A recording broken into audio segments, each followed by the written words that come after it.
Wag na natin silang patulan, doon na tayo babawi sa eleksyon. Ma'am Kitty, pwede pong manghingi ng kaunting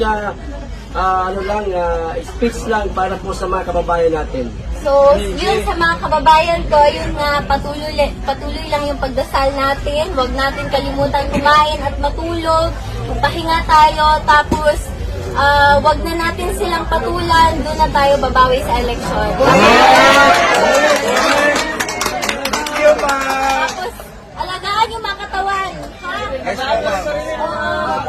Alagaan yung mga katawan, matulog. Ma'am, pakisama na rin po mga OFW, ma'am. Oo. Nakita ko sa internet, ang daming mga protest, mga prayer rally ng mga OFW. So, maraming salamat sa inyo lahat. Yes, So, ma'am. malaking bagay to para sa akin at sa pamilya ko. Kasi wala kaming hinihingi. Yung dasal nyo lang, yun lang. Okay na kami. Okay na kami. Dasal at suporta, yun lang talaga. Mag-vitamins kayo ha, may vitamins dito. Maraming salamat sa vitamins, ma'am. Oo. Hindi yan, ano yan, donation. Donation pa yan. Salamat sa inyo. Dita mo undang ha, dita mo. Tungkol sa makauli siya.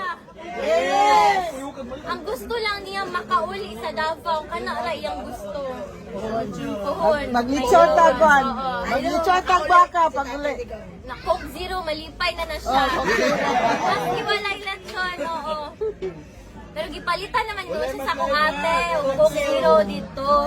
Ang problema ato niya, abusado man mag-Coke Zero.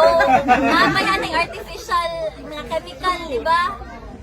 Sa kaadlaw, kapila mag-Coke Zero. Dili na po na mayo. Babalik na sa dahil sa Netherlands. Di pa ko ingon karon sir, pero sige lang, makita lang ninyo.